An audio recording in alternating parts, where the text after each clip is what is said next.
اعوذ باللہ من الشیطان الرجیم بسم اللہ الرحمن الرحیم۔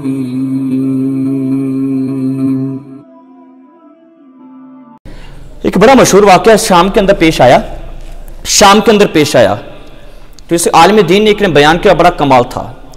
کہنے لگا کہ دہدہ کا قبرستان ہے دمشق کے اندر، جس میں اولیاء کرام بھی ہیں، مجاہدین بھی ہیں، شہداء بھی ہیں، بزرگان دین بھی ہیں، بڑے بڑے جید علماء کرام کی قبور جو ہیں اس قبرستان کے اندر ہے شام کے۔ اس قبرستان میں ایک گورکن تھا، قبریں کھودنے والا وہ تھا۔ تو وہ ایک دن بیٹھا ہوا تو ایک عورت آئی، عورت نے آ کر اسے کہا بھی نا قبر بناؤ، میں تھوڑی دیر بعد آؤں گی اور میت ہوگی، اس کو دفنانا ہے۔ تو اس نے کیا کیا گورکھن نے، اس نے نا قبر کھودنا شروع کر دی۔ وہ قبر کھوتا رہا، قبر تیار ہوگی۔ تھوڑی دیر بعد جنازہ آیا، صندوق کے اندر میت کو رکھا ہوا تھا، اور جنازے میں زیادہ لوگ شریک نہیں تھے، کم لوگ شریک تھے جنازے کے اندر۔ کہنے لگا بہرحال جنازہ رکھا گیا، میت کو رکھا گیا، صندوق کے اندر میت تھی۔ تو جو قبر کھودنے والا تھا وہ قبر کے اندر داخل ہوا اور میت صندوق سے نکال کرنا اس کو دی گئی۔ تو وہ قبر کے اندر ہے، اس نے میت کو اٹھایا اور قبر کے اندر لٹایا۔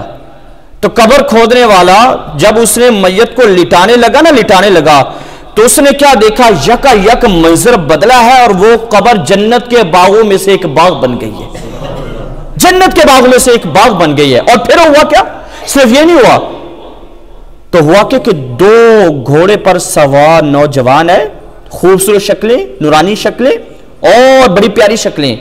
انہوں نے کیا کیا جی، اس بندے کو لیا جو تھا فوت شدہ تھا، گھوڑے پر اس کو سوار کر کے چلے گئے۔ جو گورکن تھا نا وہ اس منظر دیکھا اور بے ہوش ہو گیا وہاں پہ۔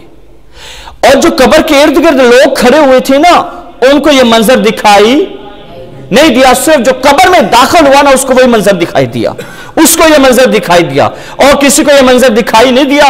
انہوں نے اس کو نکالا، اور جب اس کو نکالا قبر بند کر دی۔ قبر بند کرنے کے بعد اس کے منہ پر چھینٹے مارے، وہ ہوش میں آیا۔ تو لوگوں نے پوچھا بھائی کیا ہوا، کہنا واللہ اللہ کی قسم میں نے عجیب منظر دیکھا ہے۔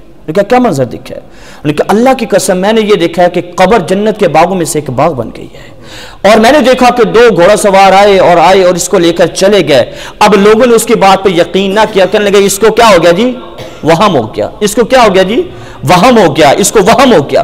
لوگوں نے اس کا اعتبار نہ کیا، عورت چلی گئی اور لوگ بھی چلے گئے۔ پھر کچھ عرصہ گزرا، پھر دوبارہ یہی عورت آئی، کہنے لگے قبر کو کھودو۔ انہوں نے قبر کو کھودا، قبر تیار ہو گئی۔ جب قبر تیار ہوئی نا تھوڑی دیر بعد میت ہے، صندوق میں میت کو رکھا ہوا ہے، صندوق میں میت رکھی ہوئی ہے۔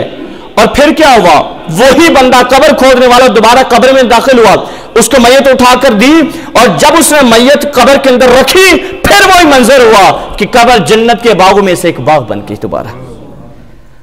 اور پھر دو گھوڑا سوار آئے اور کیا کیا، اس فوت شدہ کو لیا اور وہ چلے گئے۔ لیکن اب کی بار جو قبر کھودنے والا تھا بے ہوش نہیں ہوا۔ اب کی بار جب وہ قبر کھودنے والا بے ہوش نہیں ہوا، وہ جلدی سے باہر آیا، قبر بند کر دی۔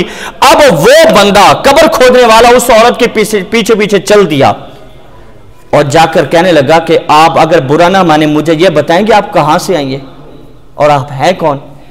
کہنے لگا تجھے کیا مسئلہ، میں تکلیف میں ہوں تو میں تکلیف مجھے بہت زیادہ ہے، تو یہ سوال جواب نے کہا نہیں مجھے بتائیں آپ کہاں سے آئیں۔ انہوں نے کہا بات کیا ہے؟ انہوں نے کہا واللہ اللہ کی قسم میں نے یہ دیکھا ہے کہ آپ قبر میں جس بندے کو میں نے اتارا ہے اس کی قبر جنت کے باغوں میں سے ایک باغ بن گئی ہے۔ کہنے لگے کہ مجھے آپ یہ بتائیں کہ پہلے جس کو لے کر آئی تھی وہ بھی آپ ہی تھی؟ کہنے میں ہی تھی، اور پہلے جس کو لے کر آئی تھی وہ بھی آپ کے جاننے والا تھا؟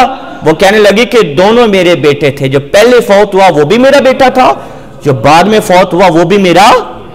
کہنے لگا کہ میں نے یہ دیکھا اللہ کی قسم کہ ان کی قبر جنت کے باغوں میں سے ایک باغ بن گئی ہے، بس مجھے یہ بتائیں کہ یہ دونوں کرتے کیا تھے، ان کا کون سا ایسا عمل تھا، یہ عمل کیا کرتے تھے، یہ زندگی کیسے بسر کرتے تھے کہ اللہ نے ان پر کرم کیا اور ان کی قبر جنت کے باغوں میں سے ایک باغ بن گئی۔